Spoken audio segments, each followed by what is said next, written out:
कार्यकर्ता प्रशिक्षण शिविर के दौरान आम आदमी पार्टी के हरियाणा प्रभारी व मंत्री गोपाल राय ने केंद्र की सत्ताधारी बीजेपी सरकार पर धर्म की राजनीति करने का गंभीर आरोप लगाया। गोपाल राय ने अपने संबोधन में कहा कि भाजपा सरकार पिछले 100 दिनों से सड़कों पर बैठे किसानों को आतंकवादी की संज्ञा दे रही है। क्या देश का पेट पालने वाला किसान आतंकवादी हो सकता है? गोपाल राय ने कहा कि जो सरकार अन्नदाता की पुकार नहीं सुनती, वे कैसे सबका साथ और सबका विकास का नारा दे सकती है। भाजपा केवल धर्म की राजनीति कर रही है और जनता को गुमराह कर रही है। विकास और एजेंडे के नाम पर बीजेपी क्षेत्र में जाकर वोट नहीं मांग सकती, इसीलिए धर्म की राजनीति कर रही है। ये कहते हैं कि इस भारत को हिंदू राष्ट्र बनाया जाएगा, लेकिन इतिहास के पन्नों को पलट कर देखें तो जितने भी धर्म को लेकर राष्ट्र बनाए गए हैं वो सभी विकास से कोसों दूर है। ऐसे में केवल भाजपा हवाई पुलाव बनाने में लगी है। उन्होंने अपने संबोधन में कहा कि केंद्र सरकार दिल्ली की केजरीवाल सरकार को काम करने की सजा दे रही है। केंद्र सरकार द्वारा पारित किया गया बिल जिसमें दिल्ली राज्य की सारी शक्तियां राज्यपाल को देने की घोषणा की गई है। इस बिल का आम आदमी पार्टी पूरे जोर तरीके से विरोध करती है। अगर सरकार को इस तरह के बिल बनाने थे तो आम चुनाव नहीं करवाने चाहिए थे।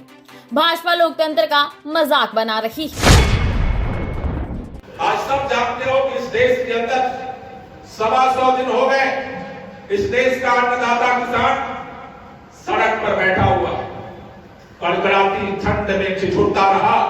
सरकार सुनने को तैयार नहीं हुई यूरोपीय कानून को वापस लेने की मांग को। गर्मी की तो तपती धूप आने वाली है, सरकार के कान में जू नहीं रेंग रहा। सरकार को इस बात का अहंकार, किस बात का? सरकार कहती है हम किसानों के हक के लिए, किसानों के फायदे के लिए ये नीति लेकर आए। पहली बार दुनिया के इतिहास में हो रहा है। सरकार कह रही है हम तुम्हारे फायदे के लिए कानून लेकर आए। किसान कह रहा है माई बाप इसे वापस ले लो, ये हमारा फायदा नहीं है। किसान कह रहा है फायदा नहीं है और सरकार कह रही है इसी में तुम्हारा फायदा है। ये पहली बार इतिहास में हो रहा है और ये राजनीति के दम पर हो रहा है।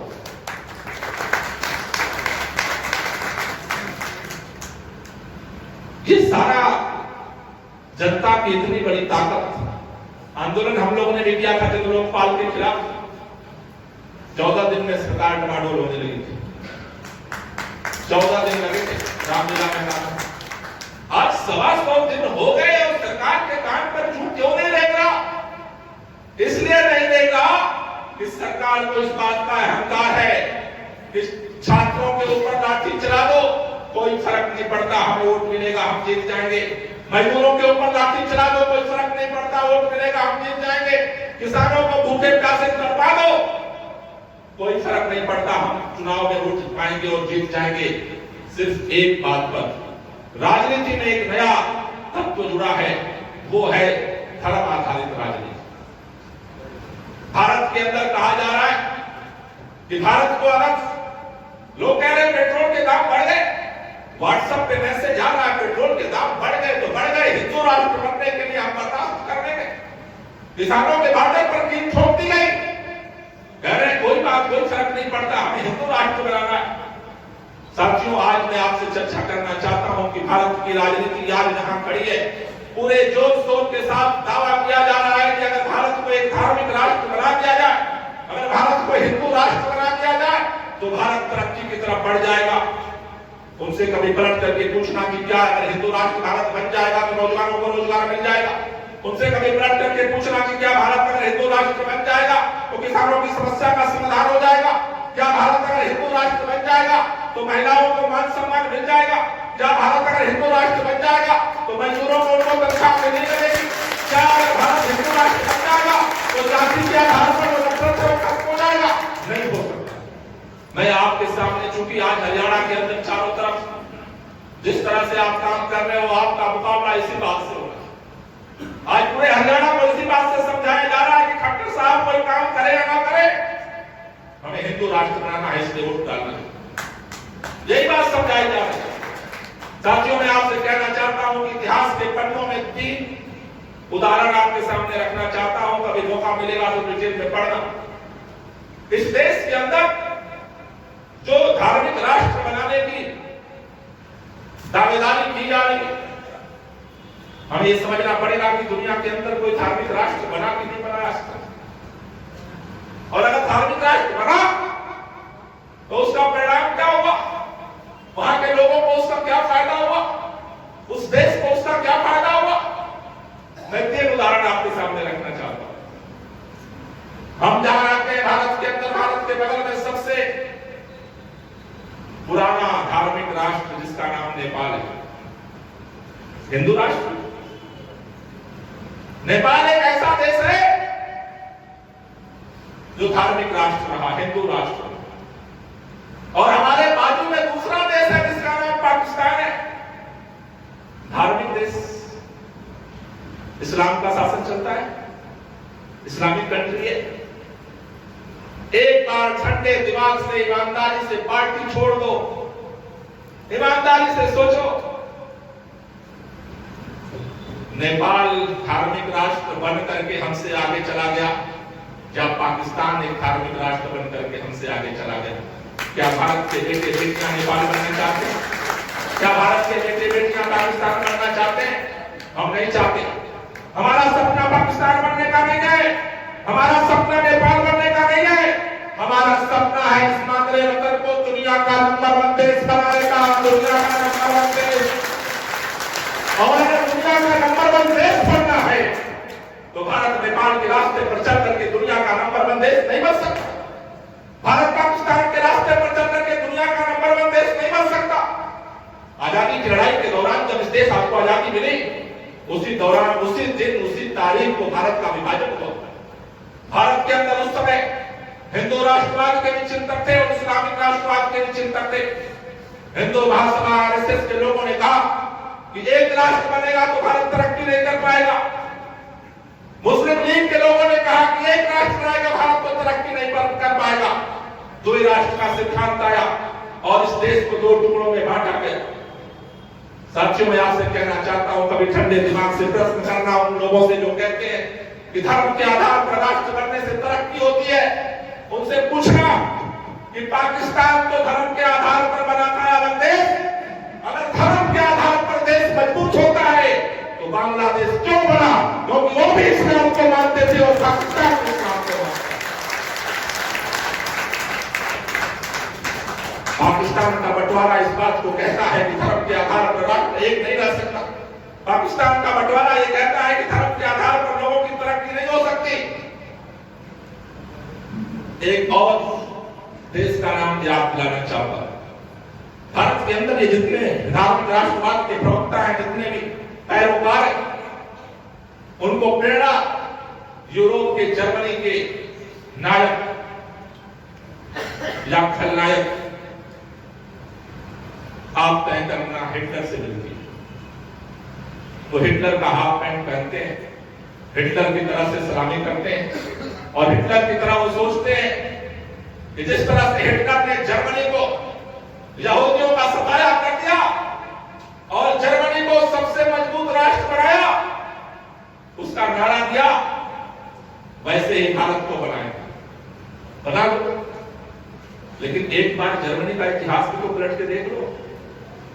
जर्मनी के अंदर हिटलर की तानाशाही से, हिटलर के एक विचार, एक सिद्धांत के राष्ट्रवाद का परिणाम क्या निकला? जर्मनी के अंदर हिटलरशाही का 3 परिणाम निकला। जर्मनी के अंदर लाखों लोगों का कत्लेआम हुआ। जर्मनी के अंदर इतिहास गवाह है, दुनिया का पहला ऐसा देश है जो विखंडित हुआ। जर्मनी 2 टुकड़ों में बंट गया और तीसरा परिणाम निकला, खुद हिटलर को आत्महत्या करनी पड़ी।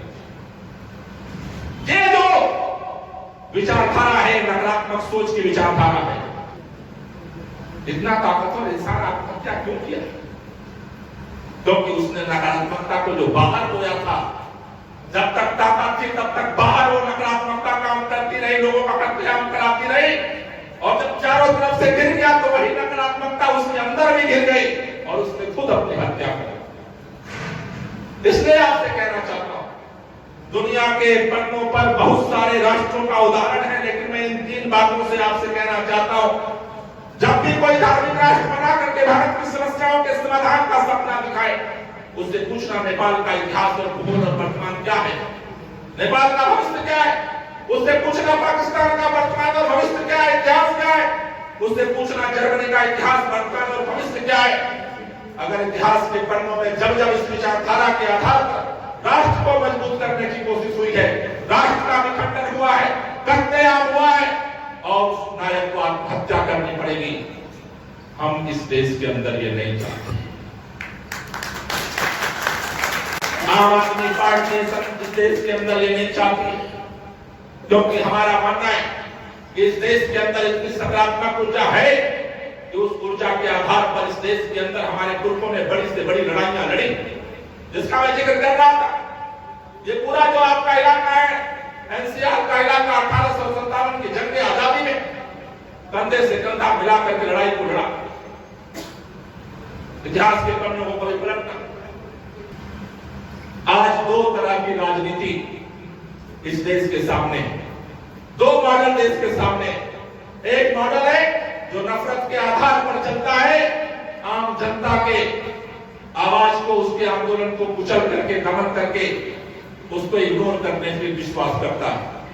दूसरी तरफ अरविंद केजरीवाल की विचारधारा है, आम आदमी पार्टी की विचारधारा है, जो विचारधारा, जो राजनीति मानती है कि भारत को मजबूत करना है, तो भारत की जितनी अंगुलियां हैं उनको मिलाकर के मुट्ठी बांधोगे तो तब भारत माता का जय का नारा लगाओगे तो ज्यादा वो कहते हैं नहीं, अंगूठा अलग रहना चाहिए, तो छोटी अंगुली अलग रहनी चाहिए, बीच वाली अंगुली अलग रहनी चाहिए, और मुट्ठी बंधेगी कैसे फिर? और मुट्ठी बंधेगी नहीं तो फिर भारत माता के जय की ताकत आएगी कहां से? आम आदमी पार्टी की विचारधारा कहती है कि अगर भारत माता की जय कहना है सच्चे दिल से तो मुट्ठी बांधनी पड़ेगी, और मुट्ठी बांधने के लिए भारत के हर मां बाप के बेटे बेटियों को इकट्ठा करना पड़ेगा, एक साथ जोड़ना।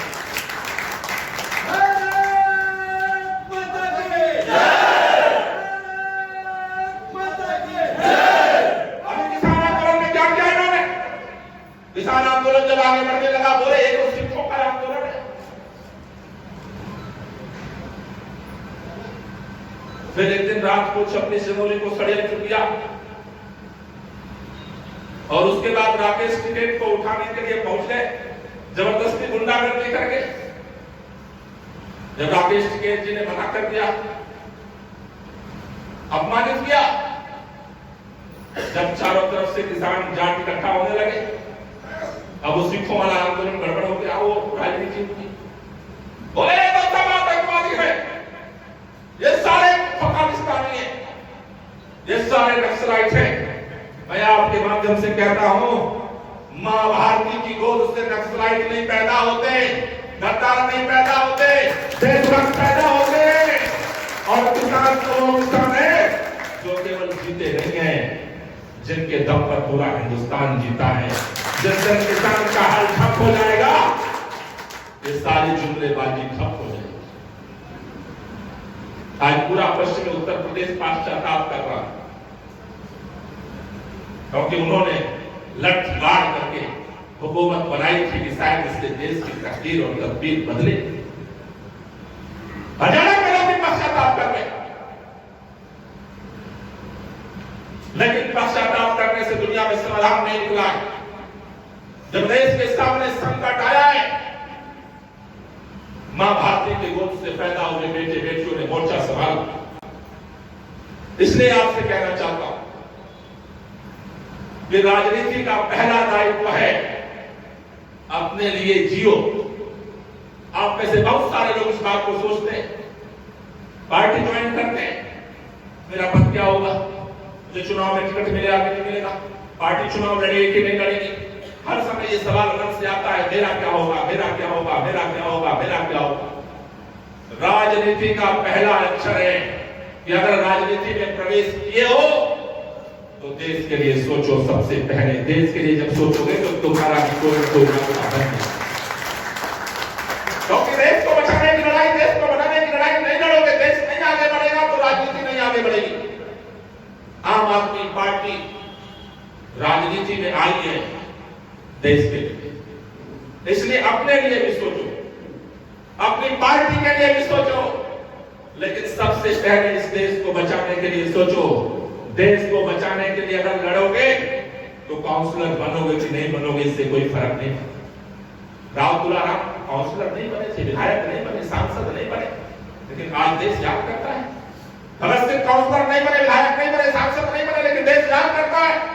इस देश की मादरे वतन की आजादी के लिए हजारों हजार शहीदों ने अपने प्राणों को न्यौछावर कर दिया।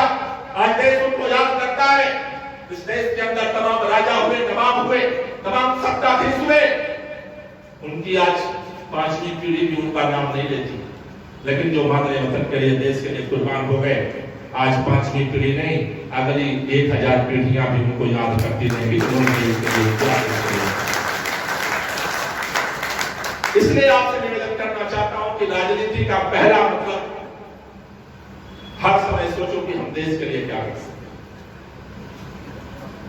दूसरी बात, संगठन के अंदर, पार्टी के अंदर जिम्मेदारी जब आप लेते हो, अपने आसपास के समाज को जागृत करना, उनको जोड़ना, उनका संगठन बनाना हमारा काम है। क्योंकि अगर समाज को अगर आप नहीं जोड़ते हो तो इस लोकतंत्र के जो वर्तमान व्यवस्था है उसमें चुनाव होता है। चुनाव लड़ने और जीतने के लिए समाज का समर्थन चाहिए। समाज आपको समर्थन तब करेगा जब आप उनके सुख दुख में उनके साथ आप खड़े होंगे। तो राजनीति का दूसरा मतलब है अपने आसपास, मोहल्ले में, समाज में, अपने इलाके में लोगों के सुख दुख में हिस्सेदार होना। और तीसरी बात, धैर्य रखना पड़ेगा। राजनीति का मतलब यह है कि अगर सब आपके पास नहीं है तो राजनीति में दूर तक आप यात्रा नहीं कर सकते। सांसद सुशील गुप्ता ने कार्यकर्ता प्रशिक्षण शिविर के दौरान कार्यकर्ताओं से आह्वान किया कि आगामी 4 अप्रैल को दिल्ली के मुख्यमंत्री अरविंद केजरीवाल हरियाणा के जींद जिले में एक विशाल किसान महापंचायत को संबोधित करने आ रहे हैं।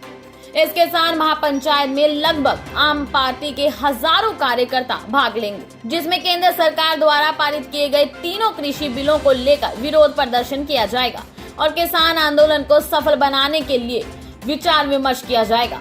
उन्होंने कहा कि आज के इस प्रशिक्षण शिविर में कार्यकर्ताओं को जिले, प्रदेश व देश की वर्तमान राजनीति को लेकर विभिन्न पहलुओं पर बातचीत कर एक सार्थक संदेश दिया गया है और कैसे देश व प्रदेश में पार्टी को मजबूती मिल सके, इसको लेकर विचार आमंत्रित किए गए हैं और प्रभावी और सार्थक विचारों पर मंथन किया गया है।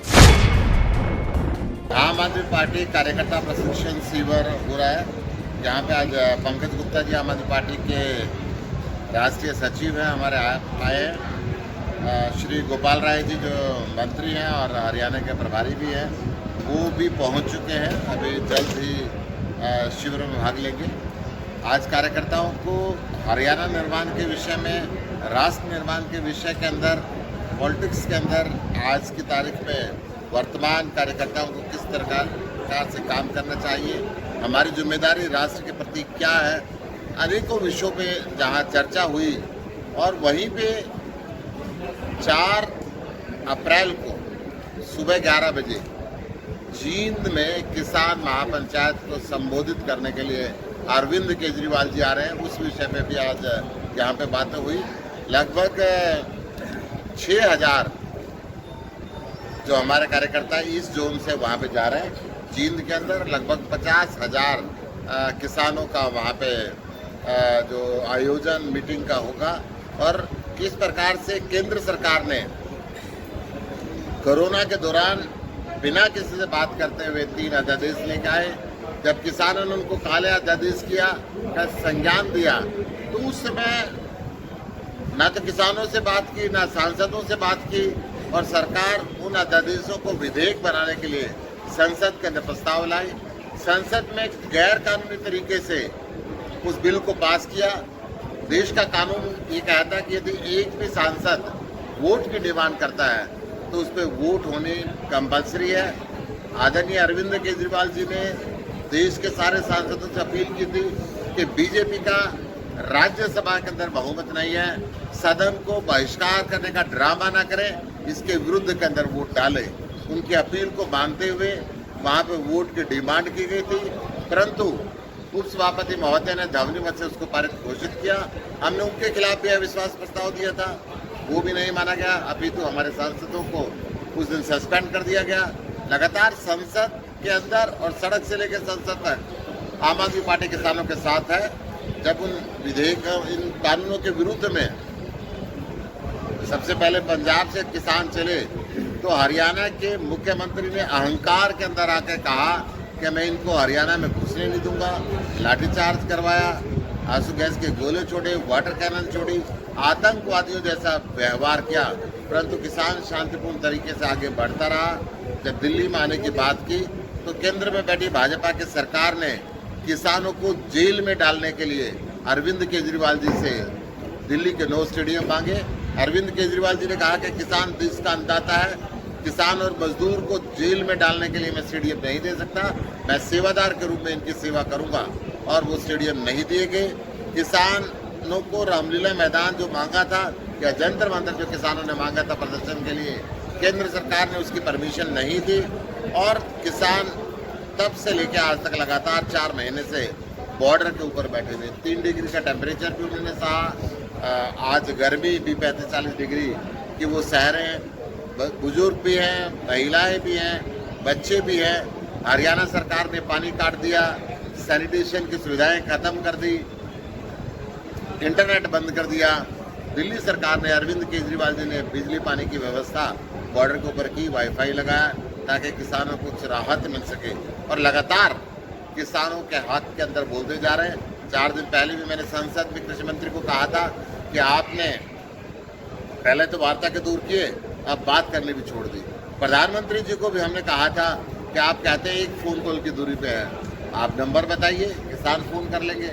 आप नंबर नहीं बताना चाहते तो 1-2 रुपये जो लगता है हमारे से ले लो, कम से कम आप कॉल कर लो। परंतु ना प्रधानमंत्री जी बात करते हैं। संसद में कहते तो हैं कि MSP थी, है और रहेगी, परंतु वास्तव में इस बात से परे जा रहे हैं, लिख के देने के लिए तैयार नहीं है, कानून बनाने के लिए तैयार नहीं है। तो ऐसी स्थिति को विचार विमर्श करने के लिए कि आगे की क्या रणनीति बने, अरविंद केजरीवाल जी जींद में पहुंच रहे हैं, हरियाणा में। 4 तारीख को आपके चैनल के माध्यम से मैं सभी किसान भाइयों को, मजदूर भाइयों को, व्यापारी भाइयों को वहां पे आमंत्रित।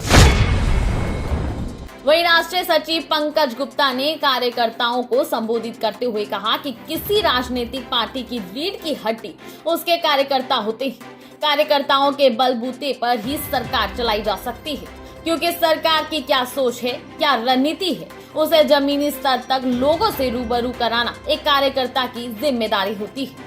कार्यकर्ता द्वारा पार्टी के विचारधारा से लोगों को रूबरू कराया जाता है, जिससे आम लोगों को पार्टी के विचारधारा का पता चलता है और इसी बलबूते पर लोग पार्टी के साथ जुड़ते हैं और तभी एक अच्छी सरकार का निर्माण किया जा सकता है।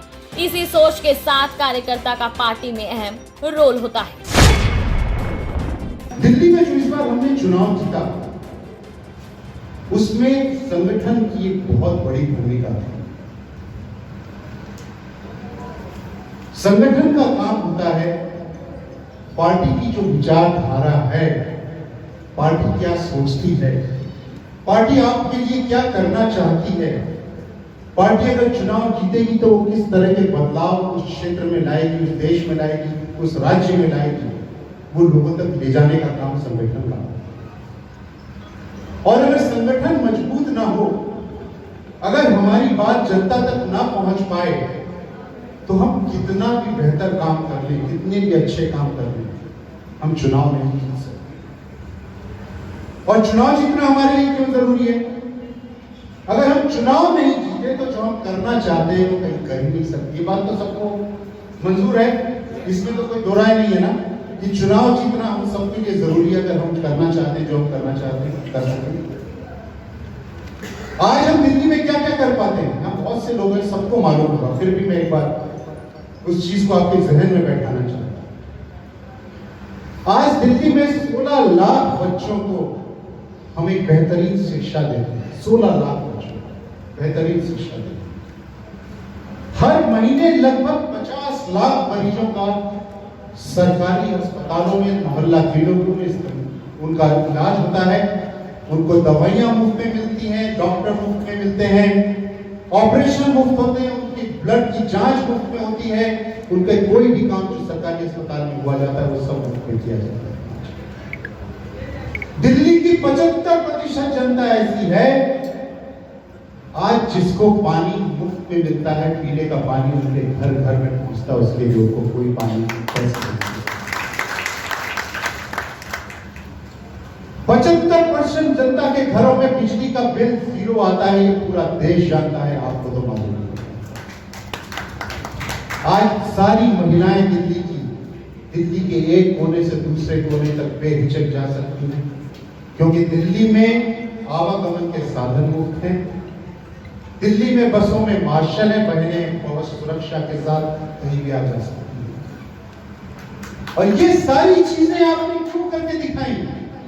इसलिए करके दिखाई क्योंकि आपने एक मजबूत संगठन के द्वारा दिल्ली में आपकी सरकार एक बार नहीं, 2 बार नहीं, 3 बार। दी बॉटल के लिए पलवल से ऋषि भारद्वाज की रिपोर्ट।